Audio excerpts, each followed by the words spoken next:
Hey, Salama family. Good evening. I'm so glad to have y'all in the building tonight. And tonight we are going to have a fantastic discussion. Going to be myself and Pastor Johnson. Pastor Johnson, could you introduce yourself to the Ashada at Large team? Good evening, Sister Ashanda. Can you hear me okay? You're a little muzzled now, but yes, I can definitely hear you.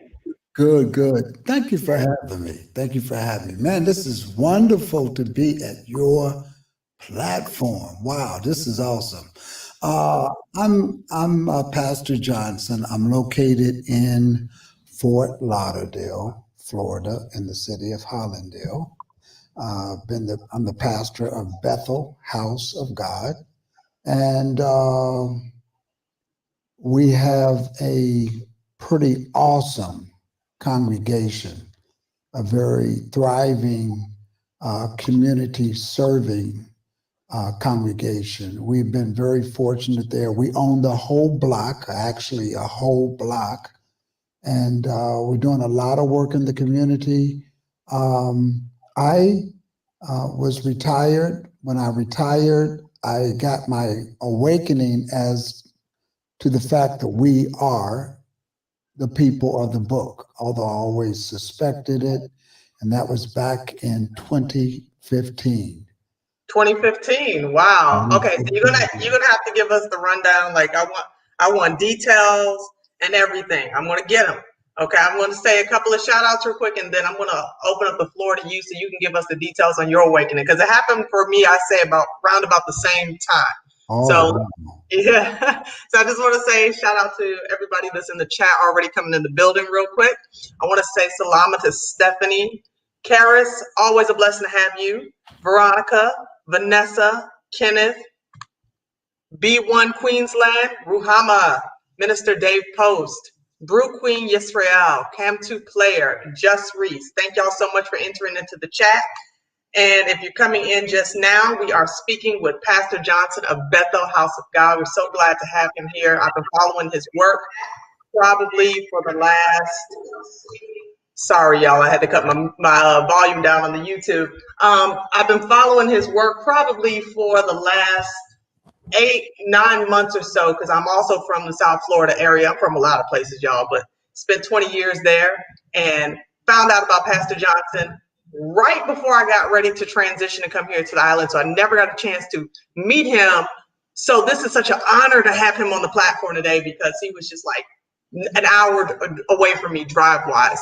So Pastor Johnson, thank you again for being here. And you were getting ready to tell us about your awakening. You were getting ready to tell us about how you woke up. You said that you were retired when all of this went down in 2015. So definitely, please, I'd love to hear more about your story. Well, again, thank you for having me. And we are simulcasting you because a lot of our viewers, they always watch you, and they were introduced to you for the first time on our show. We just did an impromptu and brought you in. Remember that? Oh, yeah. Yeah, that was kind of fun. I was just kind of chilling, and then I was like, oh, hey, Pastor Johnson. Next thing you know, I'm like there. So that was awesome. And I kind of like this avatar thing. I really like that. Me too. But let me tell you, in 2015, I had worked in the public government sector for over 30 years. And just being retired, I was at home. Now, keep in mind, I was basically of the messianic understanding, the teacher. We were keeping the Sabbath, we were keeping the feast days and what have you. But there was a lady from the islands. Her and I would always have these discussions that, when you read Deuteronomy and all of this stuff, it just fits our people. And it's basically is where I left it. And then I was doing some research and looking, and I was talking to a friend of mine who's a school teacher, and he came across a video based upon my conversation with him to Brother Yerushalayim. Do you remember Brother Yerushalayim? Yes, you know what? He was the one who did he was one of the first guys to talk about the haplogroups, right? With DNA. No, he That's not him? did one called The Greatest Secret. You've been lied to. And it was, in fact, his video has been taken off. Oh no, I wish I had seen that.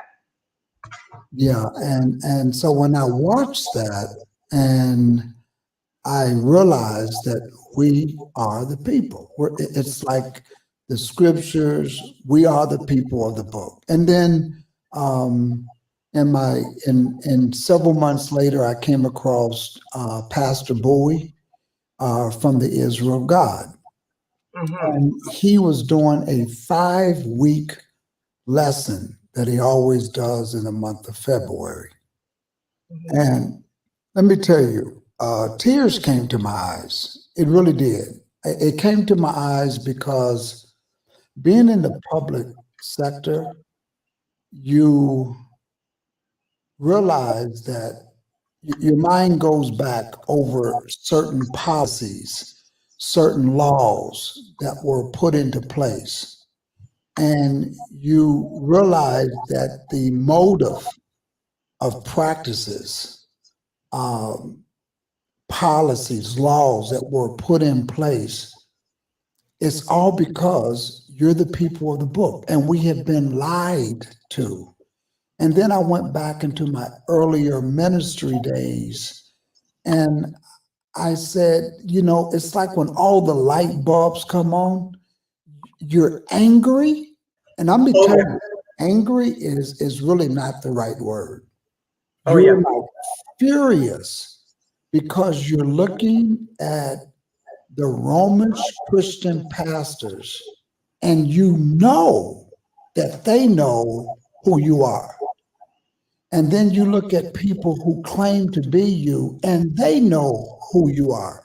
And my mind went back several years before that when I went into a so-called Jewish bookstore and a little old Jewish lady came up to me and she, I had picked up the Pentateuch, which was the first 5 books. And she walks up to me and she starts to point her finger in my chest. And she started saying, "Do you know who you are? Do you know who you are? You need to know who you are." Well, Sister Shonda, I took it as if she was trying to tell me, "You a Negro. You don't belong in this store." Wow. That's how I took it. And she kept saying, "You need to find out who you are." And so her family came and got her and kind of said, "Oh, we're sorry. We're so sorry." I said, "No, it's okay. It's fine. It's fine." But my mind went back to all of that. And I was angry. I was upset. I felt like I've been lied to. I have a master's degree. I was an adjunct professor.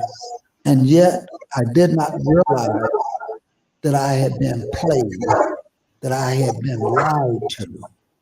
And that anger was so furious.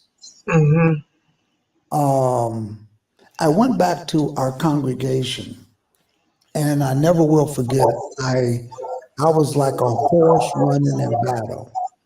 I started to show the congregation the true color of the Messiah.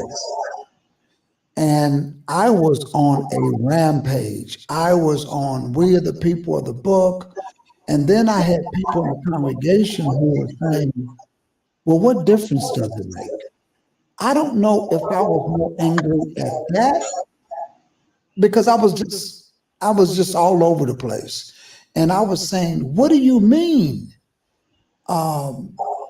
You're the people of the book." And I says, "There is no white Jesus. He's not white." And I had a congregation that's Caribbean. We had Haitian American, Jamaican American. My wife's Trinidad background. We have Spanish, Santo Domingo. We had even a couple of Caucasian families. And I was on this. I wasn't letting up. And people was just whispering. And my wife told me one night, she says, we need to talk. And I said, okay. She says, you need to slow down. You really need to slow down. I understand that you get it. I'm here with you. I'm standing behind you, but you're going to run everybody out. So I took a deep breath. I thought about it, and I said, let me slow down.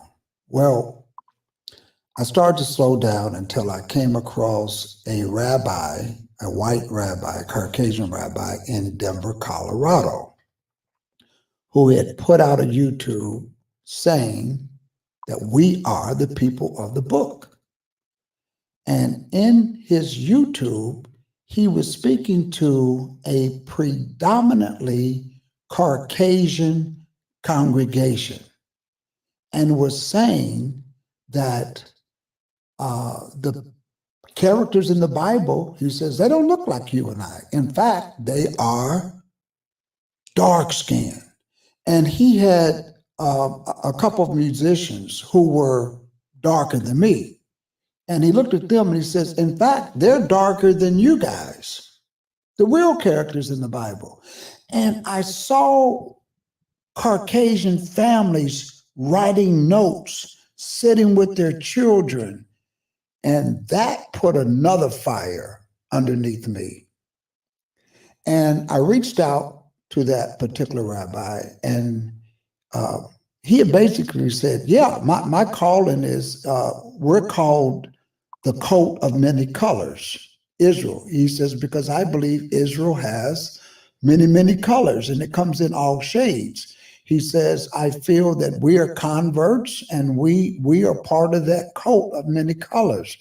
But most of the coats are shades of brown-skinned people. He says, I've gone to Jamaica, I've gone to Trinidad, I've gone all over, and I'm here to wake up, and I think that it will change people if they knew that the people in the book was them. And in his video, he asked people in the islands, how many of y'all think that Abraham was white or black? And a lot of people raised their hand white. So he knew, and that set a fire underneath me. I came back. I wouldn't let up. I would not let up, Sister Ashonda. And I, at that point, I knew I had to calm down. I had, I said, let me just slow down, because I realized that wisdom is wisdom. You have knowledge and understanding. Knowledge and understanding is that what you learn. But wisdom is how to teach that which you have come into the knowledge and understanding of. And so I had very little skill because of the zeal that I had. And I remember watching these debates and watching all of this stuff. And somehow I got to the Israel of God. I saw a debate by two brothers who was debating some people from the One West group, and they were awesome. So I moving forward, I get to the Israel of God. I meet Pastor Bowie. A wonderful, wonderful welcome. I saw something, that there were people who were just everyday people, everyday working class of people, judges, police officers, firefighters, professional athletes, people in politics who were believing and knowing that we're Israel. And when I went there, that congregation, the main building sits about 5,000 people. So when I went there, Pastor Bowie, and I was just really telling him, I'm going to have to dump out my congregation, or I'm going to have to leave the building. And he says, Pastor Johnson, there's two type of people when it comes to ministry. And he says, there are those that are drivers of oxen and gatherers of sheep. And he says, a driver of oxen has a stick in his hand, and his job is to drive the oxen. Then you got the others that gather the sheep. And that's what they do. And they're very patient, and they gather the sheep. And both are needed. Which one are you? And I said, I'm a gatherer of sheep. He says, go back, take your time, and realize how long it took you to get your eyes open. And when I realized that, I went back home with a lot more wisdom. I took my time, and at that point, I started to say, let me come up with a plan. Let me come up with a method coming out of managing in public government. I knew what to do. I knew how to put together a strategic management plan, and I did, and it worked. And Bethel is a very successful ministry. And I wanted to reach out to the very first person that gave me that truth, and that was Brother Yerushalayim. Well, he disappeared. He totally, nobody knew where he was, nothing. I reached out because I wanted him to come to Bethel and speak. And I couldn't find him. And I started to pray to the Most High. And I'll share this story very quickly. Brother Yerushalayim, a lot of the groups were upset with him because he was no longer teaching the type of doctrine that they were, like salvation is only for Hebrews. That was the main core thing. And they were coming at him because he had basically come to the understanding that salvation is for everybody, although Israel is a kingdom of priests. And so there's other personal reasons, but he just decided that he's going to just focus on his family. He had a little girl. So I prayed. And one day my wife and I took our 6-year-old daughter at that time to Orlando. And we were going to go to some of the amusement parks. But that morning, the third day we were there, my wife says, yes, draw back Jacob. On the third day, my wife says, I don't want to go to Disneyland. And I had my mind really set on getting one of those turkey drums. And I said, So she says, I want to go to Legoland. Now, Legoland is like an hour and a half drive north and west of Orlando. And I says, it's like driving halfway home. Yeah, but let's just go look at it. So I'm on vacation. It's for my daughter, our daughter, not for me. So we went to Legoland, and I said, let me just spend this family day. Well, I get on the first ride we get on was a double Ferris wheel, and I got on that Ferris wheel, and people were everywhere, and it was in the center of the main walkway, and we're on the top row. And I looked out, and in all of those people, I see Brother Yerushalayim walking with his little girl. And the ride had just started. And I said, stop the ride, stop the ride. And my wife was like, what's wrong with you? I said, I got to go talk to this guy. She says, what guy? You know, they're like looking at me like I'm crazy. I says, I got to get off this ride. I knew it was him, and it looked like it was like 2 blocks away, but I knew it was him. And I jumped off the ride. The guy was saying, hey, you just wait. I says, no. I jumped off, jumped over the fence, and I went up and introduced myself to Brother Yerushalayim. Initially, he denied who he was. He was using his back to his birth name. And I said, hey, listen, I'm a pastor of a congregation. I know I don't look like it. I'm here with my family, but brother, you change me and my whole congregation around. Please don't do me like this. I prayed to the Most High that I would run across you. And this is not coincident. And he says, okay, all right. And so we had a great conversation. He explained to me, he gave me some very personal reasons that I can't share as illegitimate why he could not teach anymore. And I took a picture with him.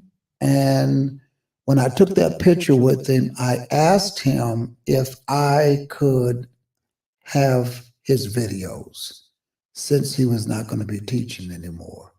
And he said, yeah, you can have my videos and you can use them. And that's what happened. And from there, I have just been strongly inspired by all of this. And so I'm a little bit more level now. I'm a little bit more balanced. I have a lane that I stay in.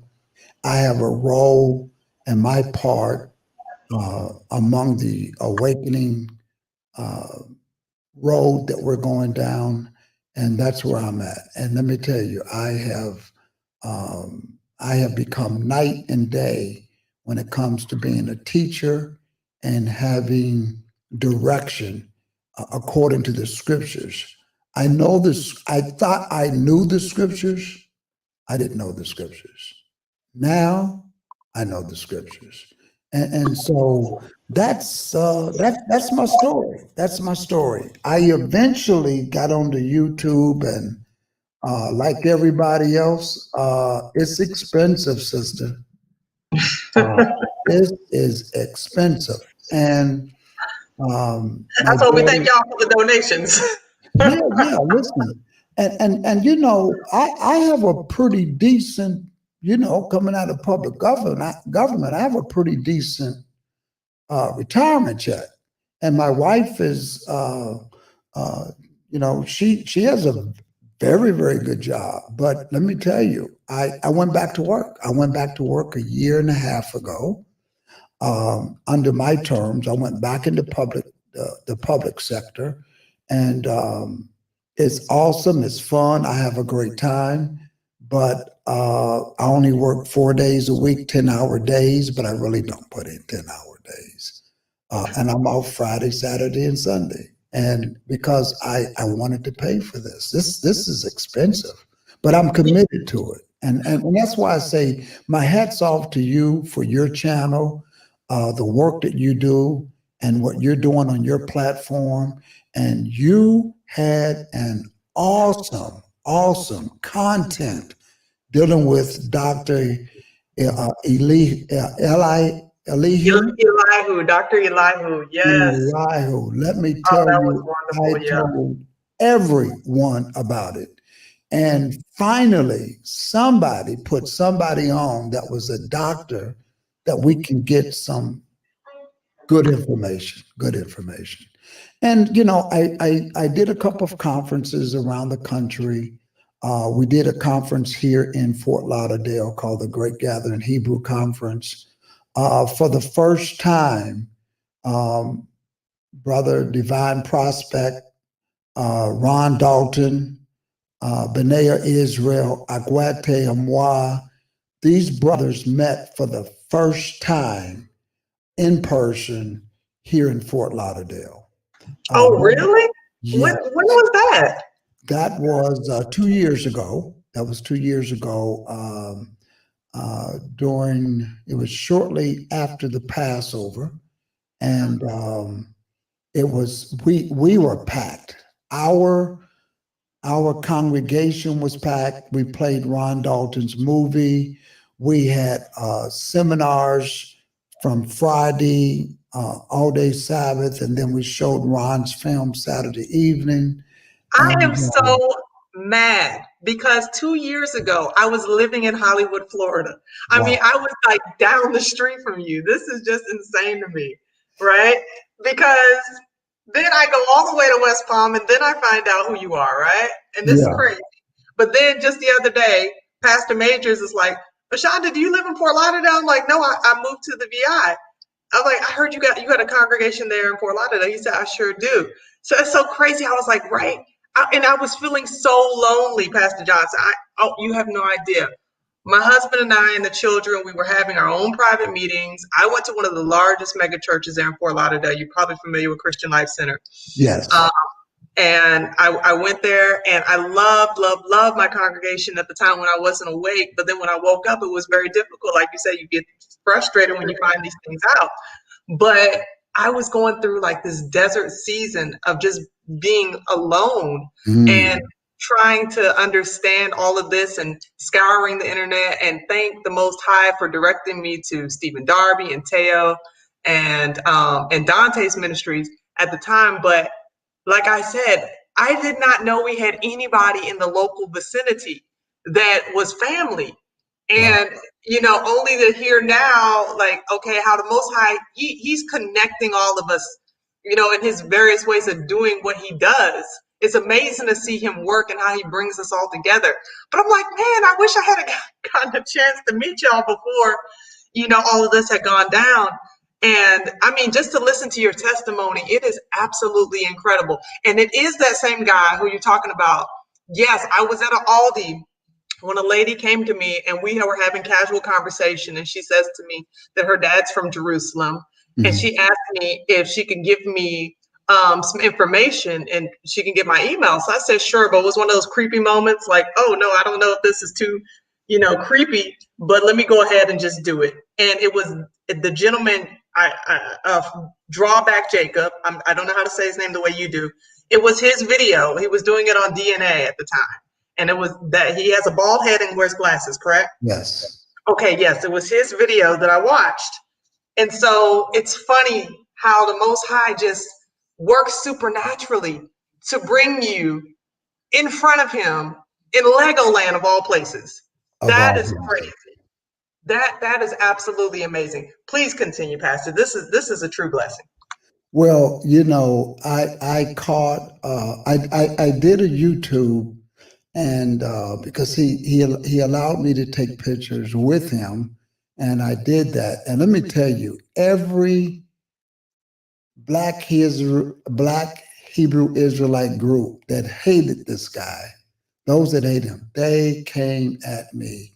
But I left the video up, and they said he was a traitor. And I just said, this guy is never going to tell you all the reason, and it's very legitimate. I mean, it had a lot to do with his daughter in custody. But I says that's for him to share and to go into that much detail.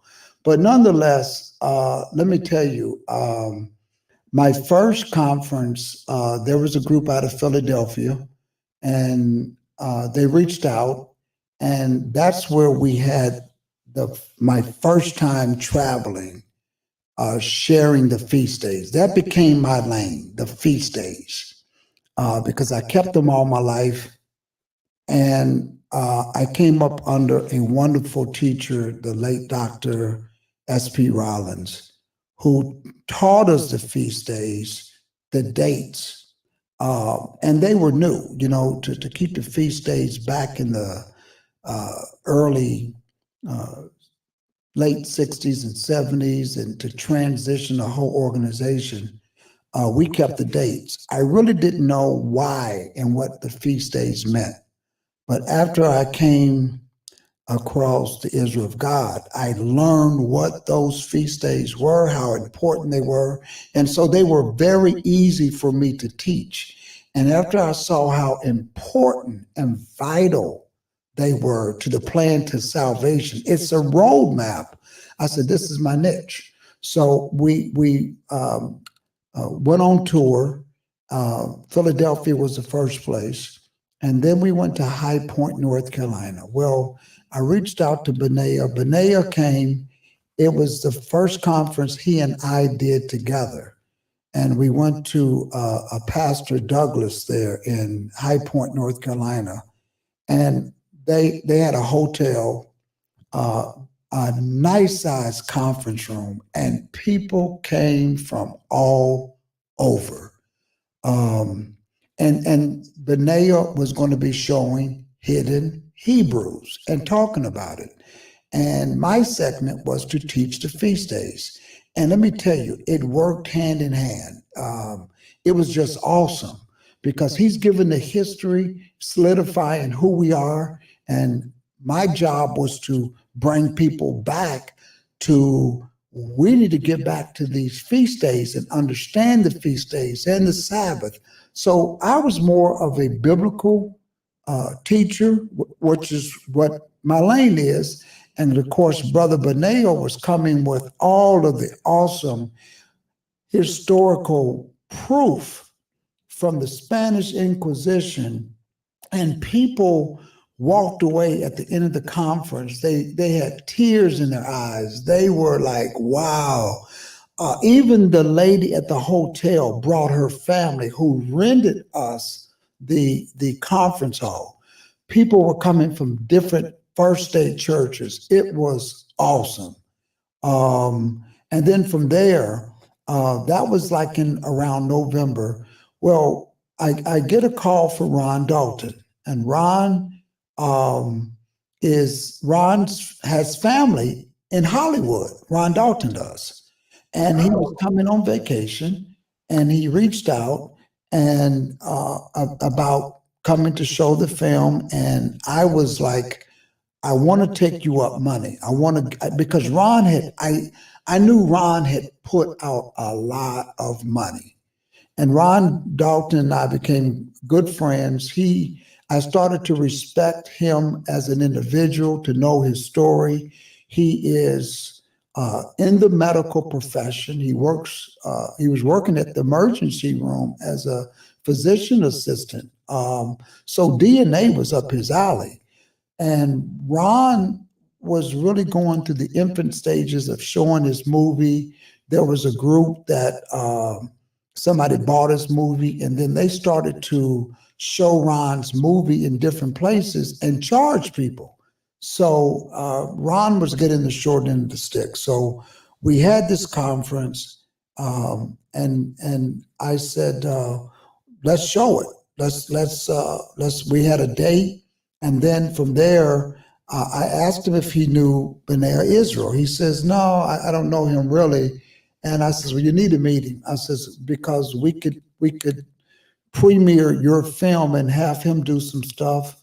And he says, well, I'd rather just show one film if he's charging for his. And I said, no, his is free. But I said, let's just do yours. We'll leave it like that, but I want him to come. Well, I called up B'nai, and he says, yeah, I'm there.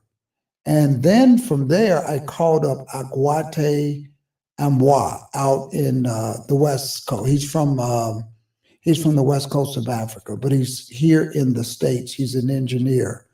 And do you know what I'm talking about? Aguate No, I'm not Amwa? familiar with him. Wow. If somebody knows him, to put the name of his channel, Kingdom of Kings. I think Okay, that's I'll have to look into that. yeah, that's his and he's from the Dahomey tribe, the tribe of Dan, and it's called Dahomey. I reached out to him, we talked, and we had talked a couple of times before that, and I told him what we were doing. He says, wow, Ron Dalton and Hidden Hebrews. He says, you know what, Pastor, I'm gonna come out. And I says, great. And I says, what do you want me to do? I mean, are you charging me? Do I need to get up a fee? He says, no, just, and I says, well, I'm going to pay for your airfare. And he says, okay, if you want to do that, I'll pay for my hotel. So he jumped on a plane, got a great flight. He came out, brought books, and there he is right there. Yes. Yes, And I saw some of his work now that I see his face. I think he was doing something with Harry Rosenberg at one point with Ron Dalton. yes, Um, yes, yes. I remember seeing his face briefly. Yep. Okay. And when he and Ron Dalton did that work with Rosenberg, or whatever his name is, Harry Rosenberg. Yeah. they never met in person. That Oh, the first time they met in person is when they came to Fort Lauderdale, when he came to Fort Lauderdale. And Ron says, Aguete's coming? And I said, yeah. He says, well, I did something with a debate with Harry Rosenberg, and he was there. He says, wow. He says, this is going to be great. So at that point in time, we knew we had a conference. And then I got a call from Ronald Shield, because we know an individual that I know that's married into my family, who's also a Hebrew. Well, he knows Ron Shields very well. And of course, I had been following Ron Shields for a long time. Awesome, sharp brother. hey, he's Uh, absolutely sharp. He was. I and mean, let me I love. He added a whole different dynamic to the conversation. Even the other day, I'm so glad that he is laboring among us as Israel, because he's a sharp mind. Oh yeah, yeah, and young, and I was just really impressed when he used to be on Sinetta TV and dealing with Polite, and I said, this brother's sharp. So he reached out. I got the phone call, and he says, I'm coming. And I says, okay, so let's organize something. He says, nope, I'm just coming to be a part. I want to be there with who you have. I just wanted to let you know I was coming. And so he says, you don't owe me nothing. If you want me to do something, I'll do it, but I'm coming just to be a part of the great gathering. So he showed up, and of course you can't have Ron in the room. And so we had a panel, and we had a great panel discussion that night, and we had all of these brothers on the stage for the first time, meeting each other in person. And uh, you know, nobody in the neighborhood complained. There were cars everywhere. We had gotten a big tent, the biggest tent that they could put in the front yard of one of our buildings, and nobody said nothing. No code enforcement, no police, no fire coming by and saying you got too many people. Nothing. It went as smooth. And let me just tell you, it was just awesome. And from there, I realized that there are people out here like your Ron Daltons, your Benea Israel, your Ronald Shields, also known as Divine Prospect. And I said, I want to do something, Sister Ashonda, that Israel needs, because the scripture says one planted, one watereth, somebody else tills the ground, but the Most High gives the increase. And what I found was that the lacking was giving the word, teaching the laws, the feast days, what they mean, what our role is as teachers, as elders in the community.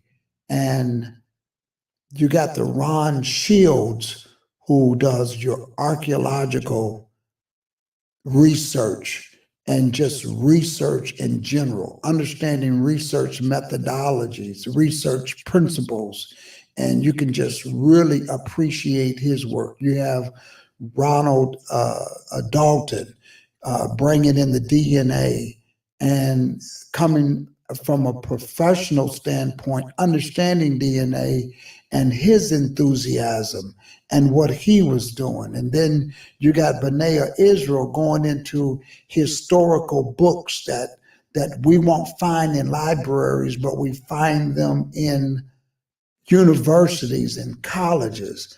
And I said, wow, this is awesome. And then later on, there's other brothers out there that's putting in the work also. I have not met them personally. Dante Fortune and Jacobo, I've heard of those brothers.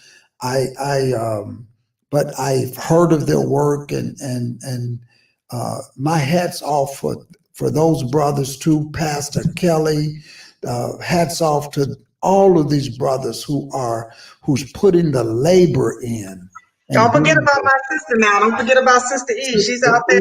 Let me She's tell doing her you. thing with the Limba rabbi right now. Yeah, Sister E, let me tell That's you. powerful stuff right there. Yeah, Sister E, my hat's off to her. I commend her because she is a Harriet Tubman in the Israel community today. Just the work that she's doing, and then of course the work that you're doing, Sister Shonda. You know you're awesome. When you were on Berean TV a few months ago, or maybe several weeks ago, if not a few months ago, and well, it was a little bit longer than that. I said, man, this sister's sharp. She's well spoken, and I like what she's doing. And I came to your channel and I says, I like this. I mean, the content that you've had on your channel, the content that Pastor Kelly has had on his channel. And let me tell you, I will say when it comes to that book and understanding that book, the person that I am patterning myself to be a protege is Pastor Henry Bowie. By far the largest Hebrew congregation in the United States. Let me tell you, in Chicago, there's a campus. When I say they have a campus, it is a campus. And there to have congregations throughout the United States, Canada, the West Indies, Europe, Australia, Africa, several in Africa, several in the UK. And that's where I got my inspiration to really open up the book and take on the role that an elder teacher is supposed to have. And I would tell you, I got on warp speed. And what I know now, I can't really believe sometimes the things that I understand and how quickly I can take someone to a scripture. And so that is my hat's off to my teacher, Pastor Bowie from the Israel God.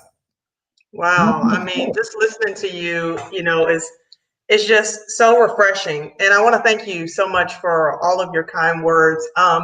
It's kind of like you were saying, you kind of got started on YouTube, but I know that when you woke up, your goal wasn't, let me go on YouTube and build a platform for myself.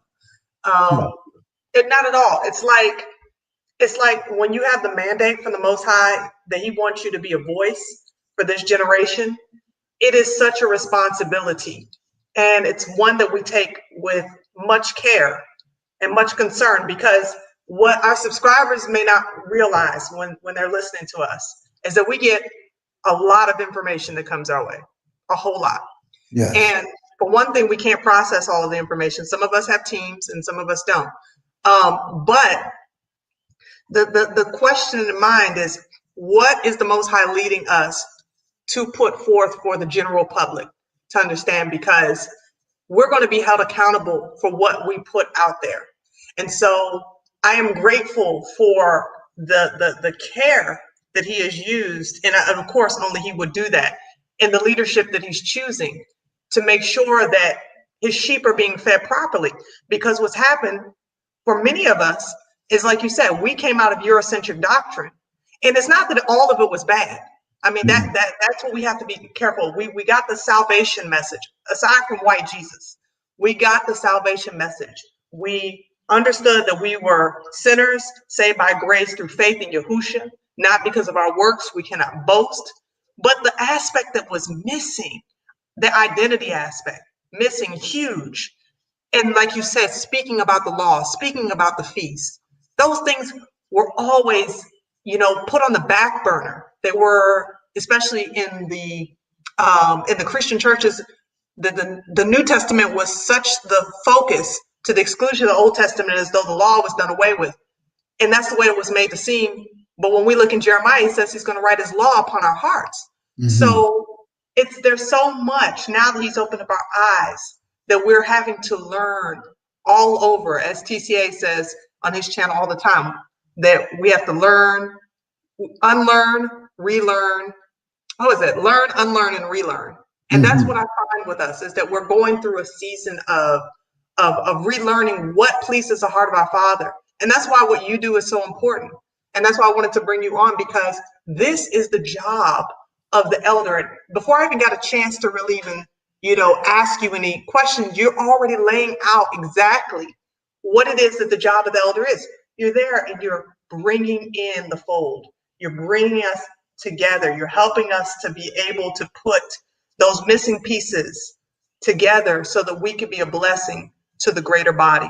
So please continue and let us know more along those lines of eldership. And then I'm going to get to some scripture as well. Go ahead. Okay. Well, let me say this, and because I have some concerns in the community, and I really do. And we have some individuals that have been on attack, Sister E and Brother Benea, Brother Fortune, Brother Kelly, Brother Yacoba, and Brother Dalton, and even Brother Benea, and it goes on and on and on.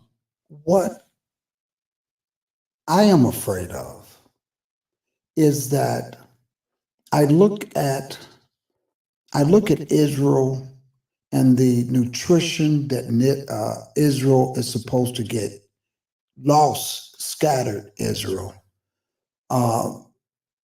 They need a balanced meal. And what I see is that people are so excited about, I'm the people, I'm the people, I'm the people of the book. That's my history book.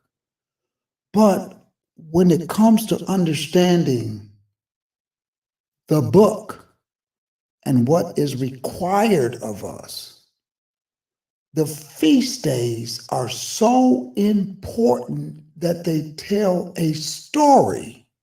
So what I get worried about is that we're getting an imbalanced meal. We're getting the information. We're getting the films, which we need. We're getting the history, which we need. But after you find out who you are, then what? Then what? Exactly. So you're Hebrew. So the book is talking about you. So now you're angry, but because if you really knew the book, you wouldn't be angry at the white man. If you really knew the book, because the scripture says, I will cause your wife, another to sleep with your wife. I will cause your children to be sold unto another. I will cause you to be scattered among the nations. So what I'm concerned about is that we're getting all of that sweet stuff and we're not getting the word. Because when the Most High returns, He's going to judge us according to the books. He's not going to judge us as to whether or not we knew the history. He's not going to judge us if we knew the dates and the times of when we came out of the Spanish Inquisition and got to the transatlantic slave trade and all of the host of nations that we were scattered to and who did it and all of that. We're not going to be judged on that. We're not going to be given a test on what color the characters were in the scriptures. Sister Ashonda, we are going to be judged out of the books. Did you keep the feast days? Did you keep them because, oh, these are just cultural stuff. We know the dates. Let's just do it. Let's go out into the campground and grab some tents during Feast of Tabernacles, and let's just have a barbecue and just have a wonderful service, and let's just talk Torah. Does anybody know why Passover comes first? Does anybody know why the Feast of Unleavened Bread comes the very next day? Does anybody know why Feast of Unleavened Bread is for 7 days? Do we know why we have to count to Pentecost, to the Feast of the First Fruits? Do we know what the first fruits mean and what's the significant value that it is and what it has to do with the plan to salvation? Do we know why we get to the 7th month and we're having trumpets? Do we know what the Day of Atonement is about? Do we know why there's 2 lambs? Do we understand why there is an affliction? Do we understand why we really have to fast on that day? Do we understand why the Feast of Tabernacles? We're so concentrated in where we're going to meet at, and we're going to go over here and bring all your tents. Do we really know why it's the Feast of Tabernacles and it's 7 days? Do we understand why the next day is the great 8th day? Do we know why and what timing does all of that mean? That is what's important, and that's the job of the elders. So we need the B'nai Israels to give the history, to wake people up. We need the Ronald Daltons to give the films to inspire people. We need the Divine Prospects to give all of the research from an academic model, using research methodologies and qualitative information from authentic resources, and that can defend who we are. We need the Sisters Eves and the Sister Ashandas to have these talk shows, but at the end of the day, Israel is going to be judged from those books. Wow, and that is something else. And you know what? Here's the thing, and I'm going to speak for myself. And I'm probably, what I like to do is just be as, transparent, because I think sometimes, when we have our platforms, people have this idea that, oh, well, we've got it all together and we're unreachable and they're out here by themselves. And the truth is, no, a lot of us are out here learning just like everyone else. And I have to tell you, everything you just said there, I have to think, so many times I read my word. And yes, I have a greater understanding of the word now that I am aware of who I am. The first, when I became born again, the most I opened up my eyes to his word. But then when I came to find out my lineage, then his word exploded even more. But what you just said there was so profound, because do I have an understanding? And he does everything with an order to it. Do I have an understanding of his order and why it is that he chose what he chose, and how it is that I am supposed to honor it, how it is that my husband is supposed to honor it, our children are supposed to honor it? Like, I know, for example, the Feast of Dedication is coming up, and that's not one of the commanded feasts. However, that in itself is something that I had no idea about even last year. I just came into the understanding that there was a such thing even called a Feast of Dedication. I always understood it as Hanukkah. But nevertheless, there's so much that we don't know. And you're 100% right. That is why we need the elder to come in and teach us.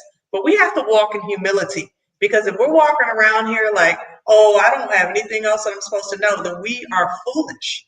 There's so much that we don't know. We see through a glass half darkly. So I 100% concur with you that there are things that we have to be educated about that pleases the heart of our Father, that we have been doing completely wrong. Absolutely. And you know, Isaiah and all the prophets going to Jeremiah, they said, my people have a zeal, but no knowledge. My people are running like a horse into the battle. But what we have to do is say, wait a minute, what now that I know who I am, what is my purpose? And this is what happens because Stephen Darby, awesome teacher.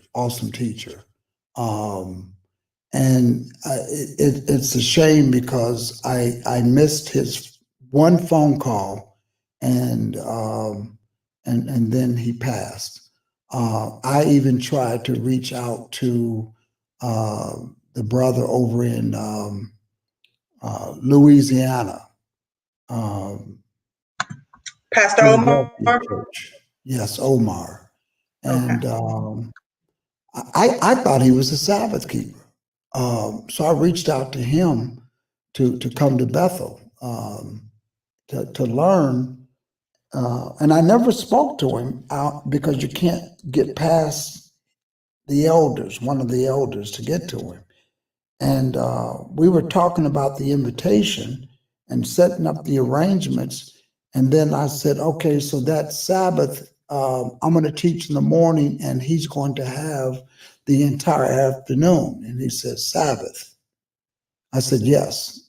And he says, so you all observe the Sabbath? I said, of course. Yeah. So I didn't know where the conversation was going, but I quickly learned that they did not observe the Sabbath or the feast days. But he is on point. He gives good Hebrew nuggets. He's reaching to a lot of people that were the people of the book, and so I realized then that there are a lot of people who are coming into the knowledge, but they are rejecting the Lord's feast days in Leviticus, the 23rd chapter. They Well, have I no think idea. I think excuse me. I think that has to do. Sorry, I had to clear my throat. I think So, that has to do with everybody being, like you say, on a different part of the journey. And some yeah. people are, more hesitant than others because there's this. I know, this is something I wrestle with myself. There's this idea that we're trying to walk in balance in the scriptures, and we've been taught for such a long time in the traditions of the Europeans that even breaking away from that almost feels like a part of us is a part of our core beliefs and our core faith is breaking away. And so even like yesterday, I believe that you had aired the thing on Christmas. And I had done my own thing on Santa Claus, but I learned so much. And I was like, wow, to see those two ladies talking about how much they were celebrating Christmas only to really examine and go in and say, wait a minute, why are we not celebrating the actual feast that are in the scriptures? They were willing to challenge themselves in that. But there are some things that people aren't willing to challenge themselves on. They get to a point where they're like, okay, I've got enough. Now that's enough for me because I don't want to go overboard with this Hebrew thing. Do you understand what I'm saying? Sure. But there's some excitement. There's some excitement too. You know, there's a honeymoon period because there's an obligation being a Hebrew. There's some responsibility being a Hebrew. Hebrews, God's people, is supposed to be the light to the nations. So there's some responsibility. So we're in the infant stages. A lot of people are in the infant stages. They're in the honeymoon period where they're excited. They want to jump into the culture, and I want to leave this system, and I want to have our own land, and I want to be our own people, and we just want, and that's that honeymoon. That's that excitement period that a lot of people are in. But there's other important nutrients on that plate that those we can't run from. We're not going to be able to run from. Revelation says Who are these? These are they that have kept my commandments. These are they that have kept the faith. These are they that have washed their robes in the blood of the Lamb. And so we have to get to that book. So our role as teachers, as elders, is to create platforms that after the other knowledge that brings the awakening, the other knowledge that brings the excitement, they have to return back to the Most High. He says, if my people who are called by my name would humble themselves and pray and turn from their wicked ways and seek my face, then I will heal their land. And because that excitement is so grand, we're jumping, we're jumping a lot of hurdles, and we're missing connecting a lot of dots. And here's what I'm saying about this. I find a lot of people coming into the knowledge of the truth, and then the first thing they want to do is they go back and they start reading the scriptures, and they start to see things, and they say, well, we want to go back to the way we were. Well, news, attention. You're not going to go back to the way you were. You cannot be a nation. You cannot create a nation. The Most High says, I will gather you one by one when I return. We can't be a kingdom. He is going to set up the kingdom. So does it mean that we don't do things culturally? I'm not saying that at all. Does it mean that we don't learn certain cultural practices? I'm not saying that at all. I'm saying that things have to be done in rationalization. It has to be done in reality. And so what you find yourself is people are getting themselves and cohabiting themselves and doing their own thing. Then all of a sudden, and I can tell you right now, I don't endorse polygamy, but all of a sudden somebody wants to endorse polygamy. And then all of a sudden, every nation is a part of Israel. We got the Dominicans, we got the Hispanics, and we got this, and we got that, and we got that.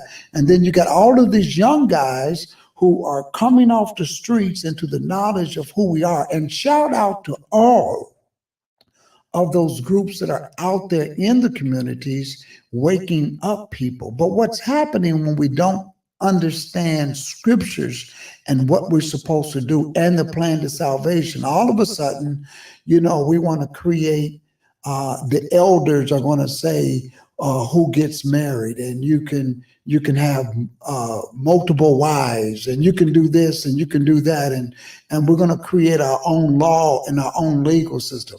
Sister Shonda, that's not the word of God. That's not the word of the Most High at all. That's right. And that's what the word says, that, they go out, they chase after the doings of their own heart. It's everybody's doing their own thing. And you're 100% accurate in what you're saying. And I know that we're all on a different part of this journey. But it is the same Most High who woke us up, is the same Most High who's going to gather us as a nation. He says that he is calling Ezekiel to prophesy to the dry bones, right? But that when they wake up, that army is going to wake up by his spirit. Okay, it's going to be him that's doing the waking up. And we have to be aware that he says in Ezekiel 20 that when he gathers us, that he's going to purge out the rebels from among us. Why? Because there will be rebels among us. There are going to be people who say, I don't want any parts of the Most High. And we can't just assume that those are people who are secular or atheist in nature. These are going to be people who think that they have a relationship with him. People who, we look at just Miriam, for example, in the Old Testament. Okay, Miriam was in rebellion against Moses' authority.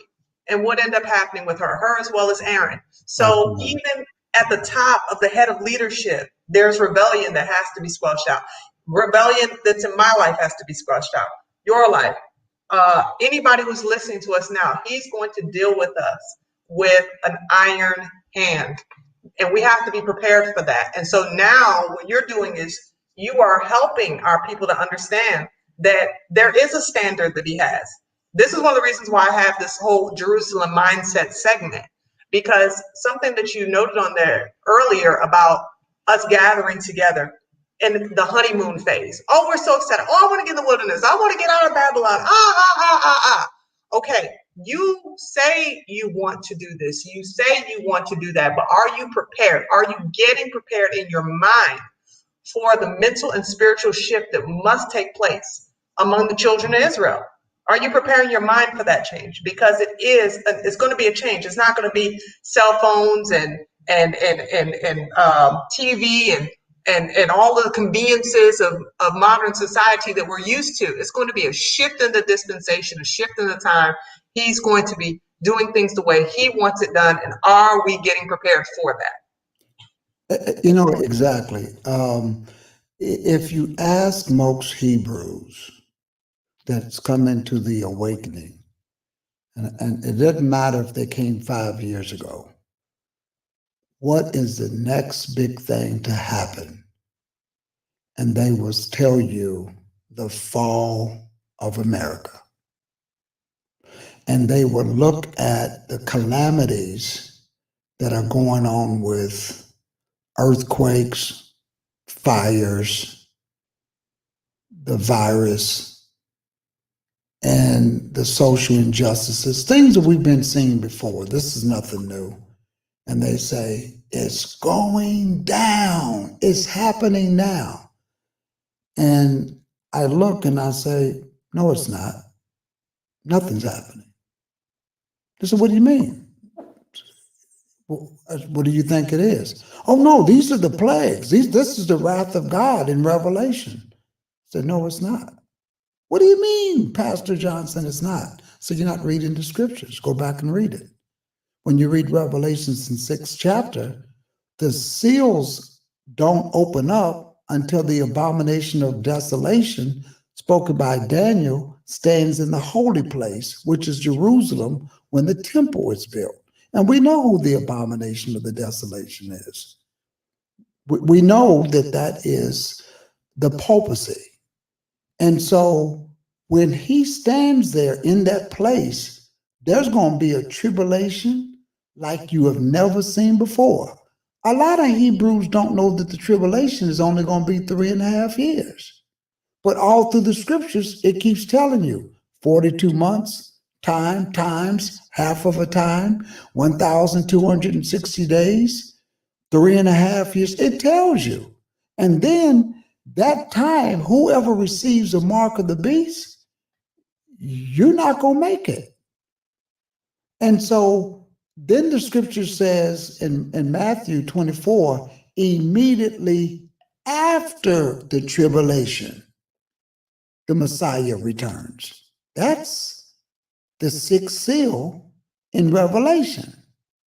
It says the sun is going to not give its illumination. The stars are going to fall from the earth. Heaven shall roll back as a scroll. You can find that same verbiage throughout all of the prophets in the book of Matthew, in Revelations, and they all say the same thing. So you can just line it up, because then the Messiah returns. And the slain of the Lord is going to be many, which takes you right to Zechariah, the 14th chapter, leading to the valley of Jehoshaphat, which is Armageddon. So people in our community don't understand the synchronization of events. We're so angry at America that we think that that America is the only one that's going to get this whipping. But that's not according to Zechariah. He says, I saw 4 angels. So what are these? He said, they are carpenters. And the prophet said, what did they come to do? He says, they come to fray the nations, plural, that have scattered Israel. It's not just America. Spain is going to pay for that Spanish Inquisition. England, Europe is going to pay. All of the nations of the earth are going to pay at the same time. That's Bible. That's not Pastor Johnson. That is scriptures. But when we're so mad at just our cup, our geographical area, we have to start reading the scriptures globally and not locally, because when his wrath comes and those angels come to fray the nations that have scattered Israel, he says, I was a little displeased, but they took the affliction too far. Who did that? Rome did it. Spain did it. A lot of people did it. And he's not happy. Every place in the scriptures, wherever the Most High had caused an enemy to go up against Israel, the moment Israel repented, after the Most High sent that nation over in the book of Judges to go against Israel, after he would send that nation, then Israel would bethink themselves, come to their senses, and start to cry out. And then what did the Most High do? The first time he sends Othniel, and Othniel redeemed Israel, but he also used Othniel to whip the same nations that caused Israel to go into captivity. Then Israel, they get happy like we do when things are going good. They backslid again. Several times Israel went in and out, in and out. And every time they would repent, the Most High would go against those nations that did Israel, although he sent them. But when you get over to 1 Kings, the 8th chapter, no. The Lord says, no man will redeem you out of this one. There's nobody going to redeem you. We're in this, Sister Ashonda, until the Most High returns. Wow. Nobody. Malcolm couldn't do it. Martin couldn't do it. Farrakhan couldn't do it. Marcus Garvey couldn't do it. Nobody can do it. Nobody is going to redeem us until the Most High returns. Again, that's not Pastor Johnson. That's the word. That's why Kings, the 8th chapter says, listen, after you all are praying for this temple, he says, because you're going to sin. And why did Solomon, the wisest man on earth, say that? Because he knew the pattern and history of Israel. He knows that history repeats itself. He knows that the children of Israel are going to continue to do what they do. And so he knew. And he says in the 8th chapter, when you are scattered, because you will be, into all of the nations of the earth, because you have sinned, when you bethink yourselves, wherever you are, face Jerusalem. And when you repent, the Most High will hear you in the land where you have been held captive. So you know what I'll do? I don't care if you want to go to Africa. You want to go to Africa? Go to Africa. You want to go to, well, I wouldn't go to Israel, because if you read the scriptures, Israel is going to get tramped down, according to Zechariah, the 14th chapter. So I wouldn't be nowhere near Israel. But if you want to go to Africa, go to Africa. You want to go to Ghana, go to Ghana. You want to go wherever you're on this earth. The earth is the Lord's and the fullness thereof. But it's not going to change the scriptures. That tribulation is going to impact everybody according to the scriptures, no matter where you are.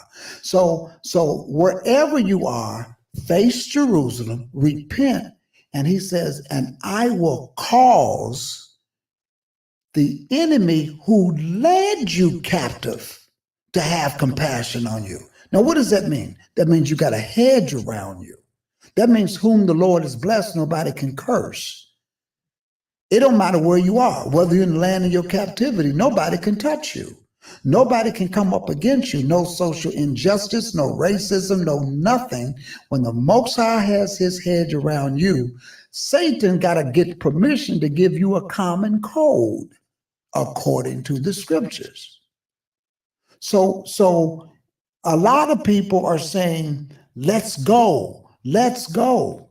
Go anywhere you want to. The earth is the Lord and the fullness thereof. But I don't care where you are.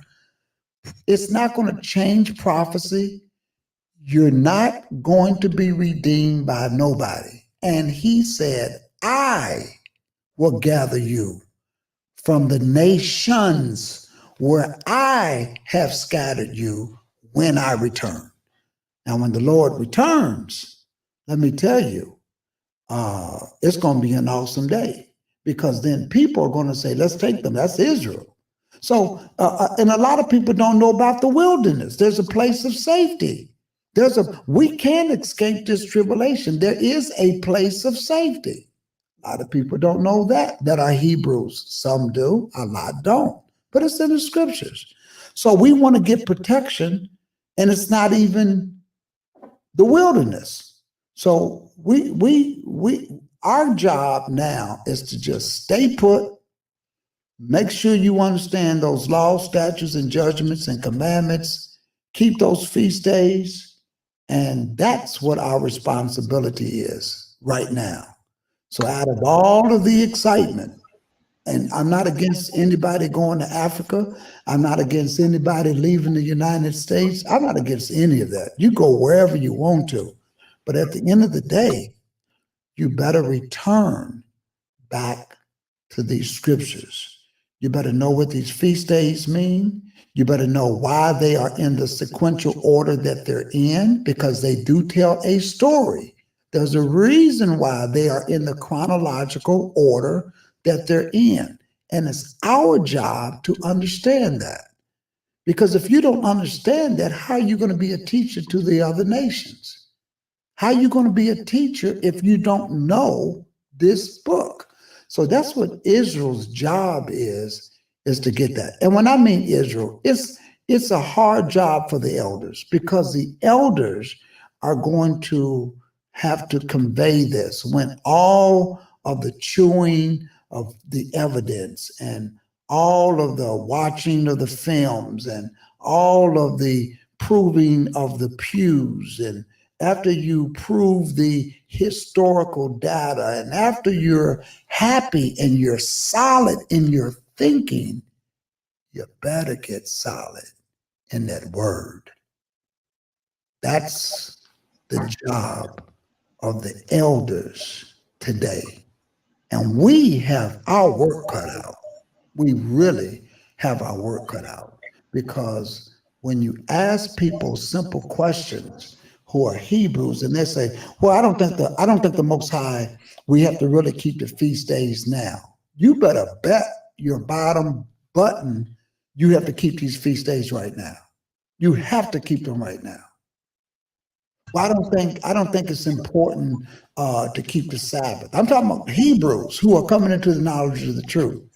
You better observe this Sabbath. That Sabbath is a sign between me, us, and him.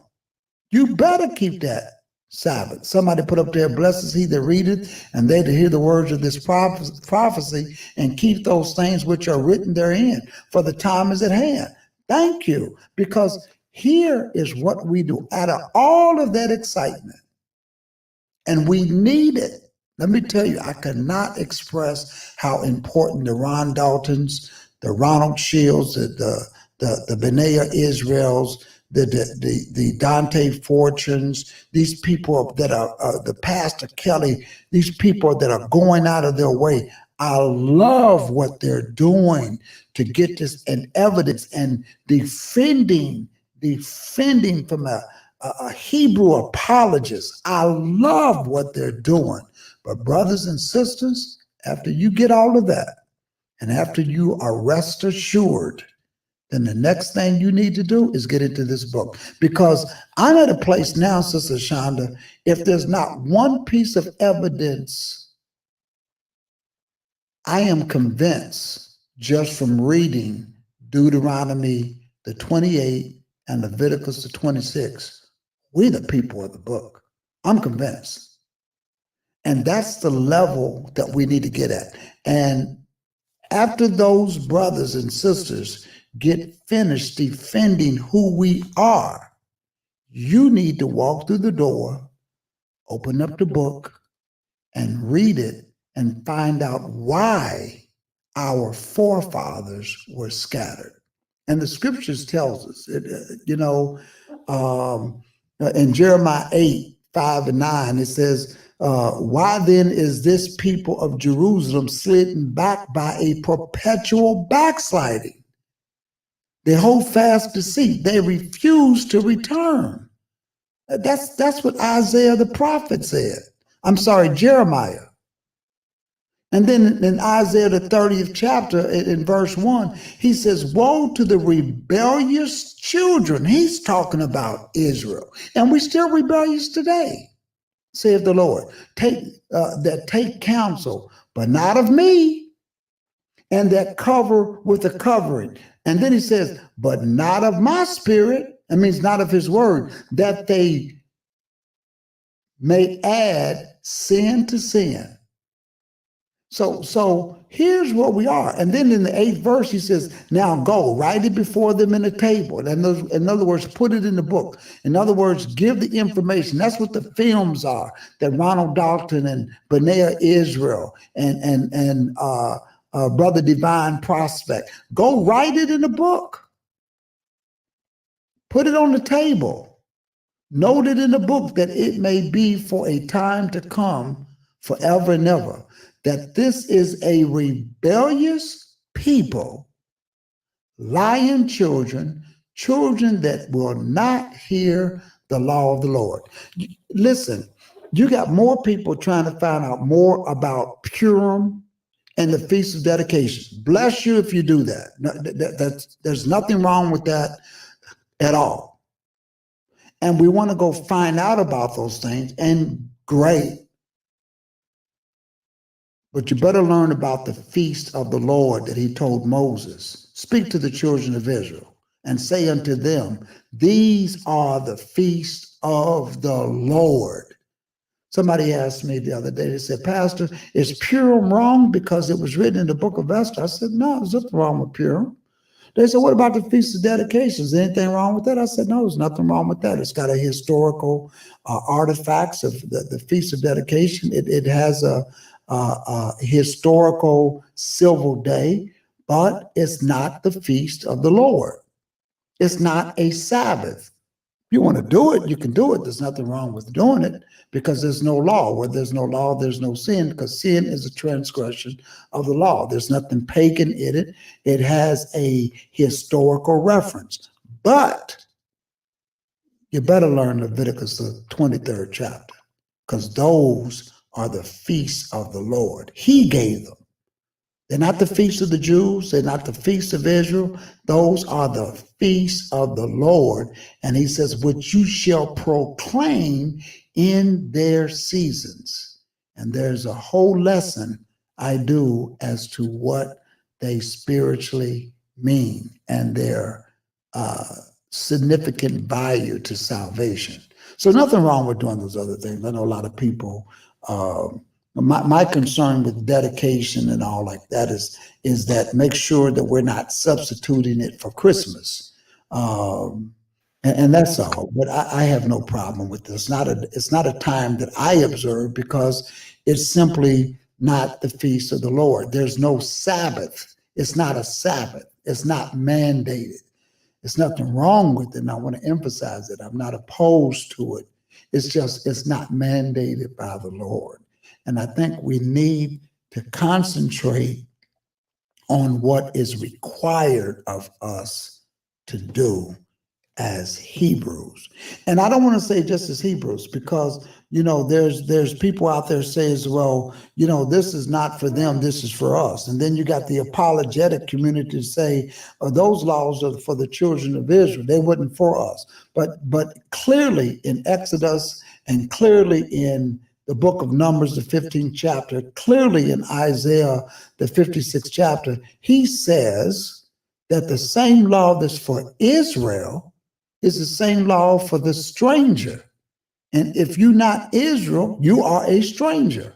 It's ironic that Solomon said in 1 Kings in 8th chapter, and he says, and even when the stranger who is not Israel, when they repent, they also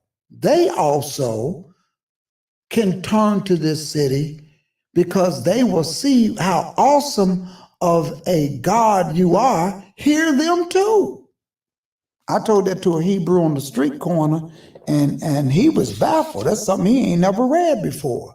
And it's because, Sister Shonda, that there's the excitement and the anger. And when you mix excitement with anger, you get what we have in some of these Hebrew Israelite camps on the street corner telling folk that you're gonna be my concubine, and you the devil. And because that's anger mixed with excitement without reading the word. And they are just as guilty as cherry picking the scriptures as the Romish Christian pastor is. And we're not reading the whole book. That's why he says the same law that is for Israel is the same law for the stranger that sojourns themselves with Israel. So this scripture is what we got to do. We can't run from it. We can't hide from it. That's why it says, blessed are the sons of the stranger that also keep my Sabbath from not polluting it. And I share that with the apologetic community. They're not going to deal with that because they're still on the fact that, well, we keep Sunday because the Messiah rose on a Sunday. That's nowhere in the scriptures. You won't find that nowhere in the Bible that he rose on a Sunday. And so we as teachers, I listen to people to see how much work I have. And I think equally when I listen to sometimes what Israel is teaching that has awakened, I think sometimes that the ball field is equal in showing how much work we have to really do when it comes to showing people the word of God. There are some people who are in the Hebrew community think that we're dying and going to heaven. And we're not dying and going to heaven. Some people think that the kingdom, they don't know that the kingdom is going to be right here on this earth. I was baffled when I heard a group of Hebrews saying, well, when we die, our spirit goes to some place. I forgot what they were saying. I'm saying, can you show that to me in the book? Is that written in the book? Because that seems like that's a residue teaching from Catholicism. There's no purgatory. When we die, we return to the earth from which we came. That's Bible. He says, because of Adam, all die and shall return to the earth. And the only person that can redeem us from the earth is the Messiah, who is the first fruits of the resurrected. He's the first and only person that came through the flesh, a seed of a woman, lived, died, resurrected, and then became spirit. Lazarus died, came back alive, but he died. He never became spirit. That little boy that the prophet laid on top of, he died, brought him back to life. He resurrected, but he never became spirit. The Messiah is the first and only person to live, die, and become spirit. And that's what our goal is to become spirit. And that's the plan to salvation. That's why the Messiah says, I will not drink henceforth of this fruit of the vine until I do it new with you in my kingdom. So everything starts with the Lamb and it ends with the Lamb.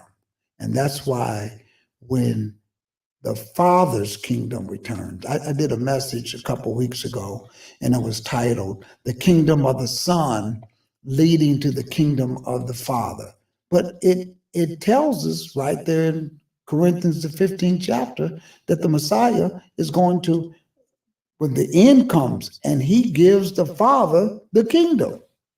After the 1,000 years that Satan is going to be loosed and then bound and cast into the lake of fire, and after the second resurrection, and after everybody is judged out of the books, after the second resurrection, then we come into the 8th day, and that's what the 8th day of the Feast of Tabernacles means, and that's the day that all flesh whose names are written in the Lamb's Book of Life become spirit. Now we all become gods We all become a part of the Elohim. We all become a part of the spiritual family of the Most High. And that's our goal, is to become a part of that spiritual family.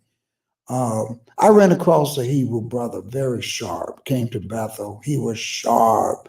I mean, he knew his Hebrew. And I don't know Hebrew, Sister Shonda. I don't know if you do or not. No, I don't know Hebrew. I'm learning a little bit of it.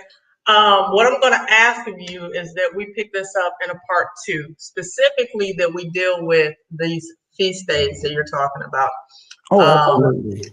Absolutely want to do it. And I want to ask you some questions too, because especially when you said about heaven, because, from my understanding, when I look at the passage where Yahusha says that he goes to prepare a place for us, and if he goes, he will gather us back into himself, and he would not say it if it were not so. Mm-hmm. So I want to get greater insight from your perspective of passages like that, or even a Revelation where it talks about the multitude of nations that gather at the throne room of heaven, so that we can get it clear, because we're not all on the same understanding and same perspective.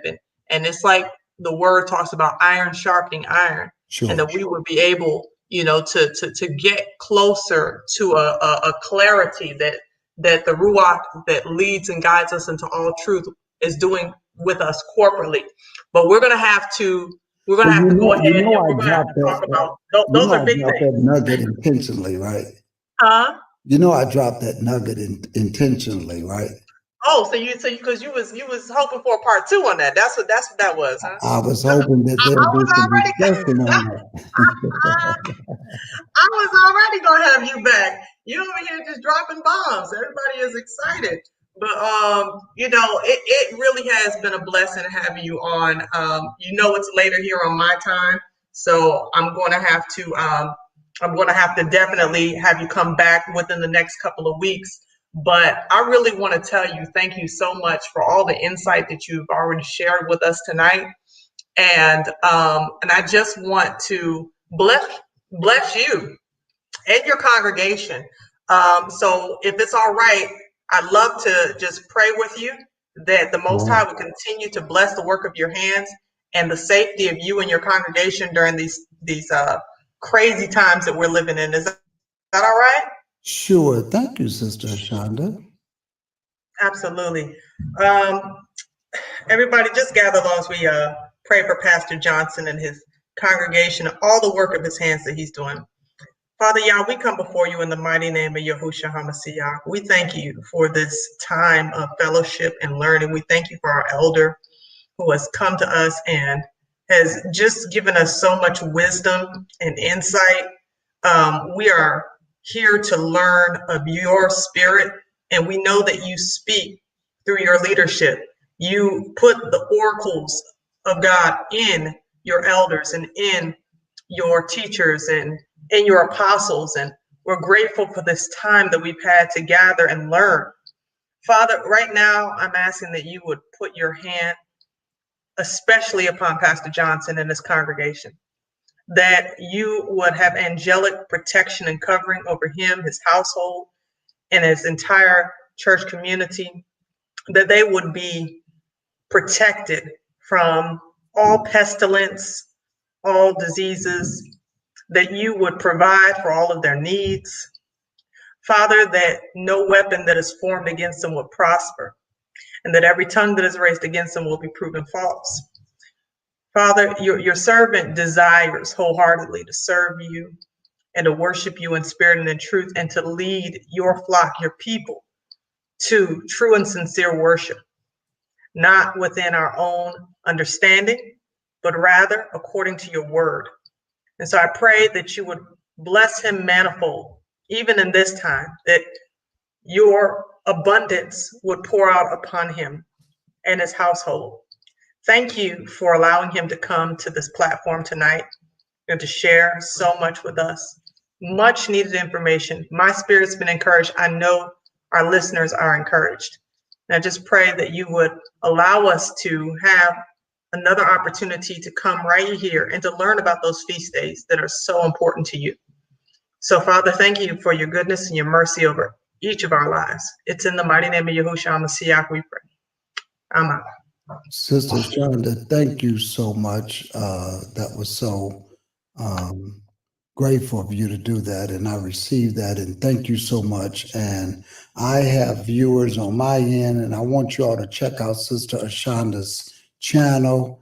And Sister Shonda, keep up the good work. I love your content, and thank you for bringing on that doctor and the other brother and Brother Divine the other night. So much awesome information. Thank you for what you do. And thank you for having us on tonight. Absolutely. It's a blessing. And we're definitely going to have Dr. Elihu back on. He was just so encouraging to us to know that there are medical professionals that are on our side that know that they are Israel and that they love the Most High and that they're willing to come out and be voices and advocates for our community, as well as Karis for Covenant Awakenings. Definitely check out his channel, as well as Ron Shields with Kingdom Harbinger. Now, for those of you who are on my side and are wondering about Pastor Johnson's channel, just check him out at Pastor Johnson on YouTube. Pastor Johnson is the name of your YouTube channel, correct? I hate that name. No. It was supposed to be Bethel, but Okay. the people that was working social media lost the password. When I decided to take the truth to the platform, they lost the password. They've been using, getting on from the computer, but when that computer went away, nobody knew how to get it. So we lost the password. So right now it's Pastor Johnson. Subscribe, all of that. It's getting ready to be in a few months from now, Bethel BHG TV. But you know how you can change your YouTube channel name? So all your subscribers will still be there. So for right now, it's under Pastor Johnson. But it's not about me. It's about the truth. So that's why we had to do that to get that up and going. But we're going to change it. But yes, Pastor Johnson, thank you so much for letting people know about our channel. We come on live every Sabbath at 1:00 p.m. Eastern Time. If they don't have a place to worship, they can tune in and get a good Sabbath day's message. Absolutely. And if you're in the South Florida area, can you let us know where they can reach you? Our phone number is 1-833-4, the number 4, and the word Bethel. So that's easy to remember, 1-833-4 Bethel. And we're in the city of Hollandale. You can go and Google us. You will find us. And we're making changes to our website because it's got the old, Pentecostal touch on it. But, we're Hebrews. So we're working on that. But that's how you can find us. Perfect. Okay, well, I'm going to close out with a video I'm doing for the 714 movement. And just want to thank you again, Pastor Johnson, for being a part of tonight's discussion. And we look forward to speaking with you in the near future. And everybody check this out.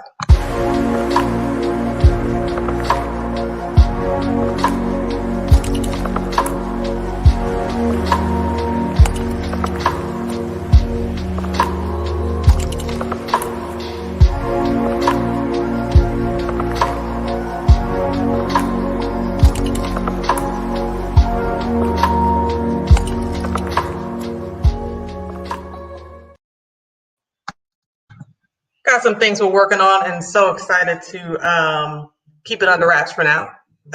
But no, I'm excited because we got some things that we're working on. Next couple of weeks, we're going to share it with y'all.